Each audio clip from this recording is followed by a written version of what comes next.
Jazakallah, may Allah bless you, Dr. Zahid Pervez. I can see many very dear brothers and sisters here in this group, and some of them we had promised that they would have the opportunity to speak, inshallah. But inshallah, hopefully we'll get another opportunity, but we've really run over time now. Dr. Farooq, I'd just like to mention something. Everybody has mentioned his post-England contributions, but none of them have highlighted his contribution when he was in town in Kalimpong in the Darjeeling Hills. If you can just give me 2 minutes just to mention that. Barakallah feekum.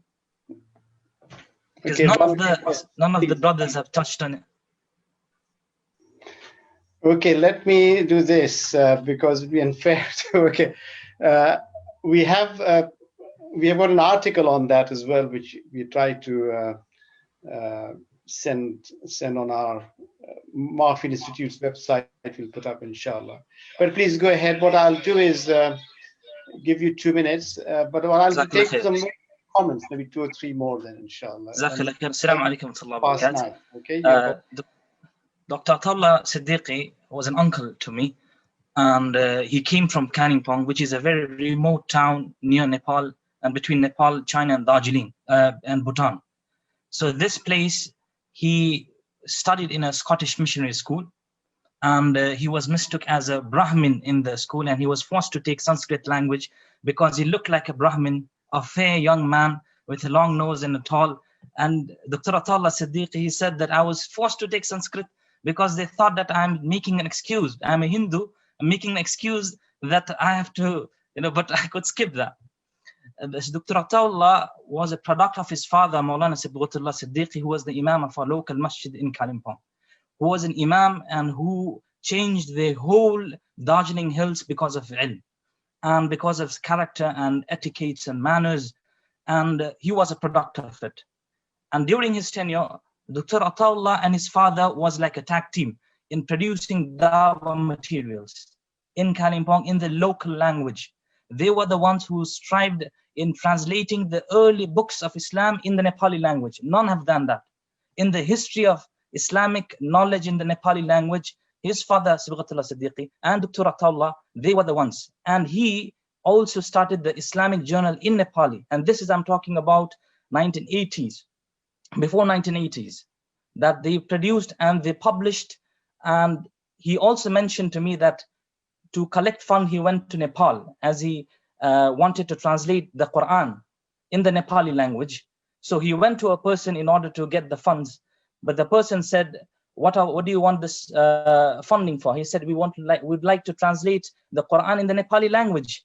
He said, A'udhu billah, how can you translate the Quran Sharif in the Kuffar language, in the language of the infidels? I'll give you money, teach the person Urdu. So this was very hilarious things he mentioned to us. And the Sheikh, he used to write even in the Nepali language and in the English language. And once I asked the Sheikh, and this was his hikmah, when he used to come to Kalimpong every year, every 2 years, and visit most of the Muslim houses, especially to our family. And I was in a position to give da'wah to my Christian friends. And I said, Sheikh, how should I give this da'wah message across without hurting the feelings of the Christian brothers and sisters? He said, address them the way Allah subhanahu wa ta'ala addressed them in the Quran. Address them the way Allah addressed them in the Quran. Didn't Allah say in the Quran that the closest to you, O Muslims, are those who say we are Nasara, we are Christians? Because amongst them are those people who have renounced this world. And those people, la yastakbirun, who do not do takabbur and are not people who are proud of. Our town, Kalimpong, Darjeeling Hills, still we are the products of the contributions and the works and the efforts of Maulana Siddiqullah, his father, and Sheikh Ataullah Siddiqui, rahimahumullah. As Allah subhanahu wa ta'ala says, يَرْفَعِ اللَّهُ الَّذِينَ آمَنُوا مِنْكُمْ وَالَّذِينَ أُوتُوا الْعِلْمَ دَرَجَاتٍ. That Allah subhanahu wa ta'ala raises the standards amongst you who believe and those whom Allah subhanahu wa ta'ala gave knowledge to them and who seek knowledge. Jazakum Allahu khair. Wassalamu alaikum wa rahmatullahi wa barakatuh. Abrar, Jazakallah khairan. Thank you very much for highlighting that very important contribution that was missed out. If there is any other quick contribution that might have missed out, or a point which might not have been highlighted in the presentation we've had, I'll take one or two very, very quick comments from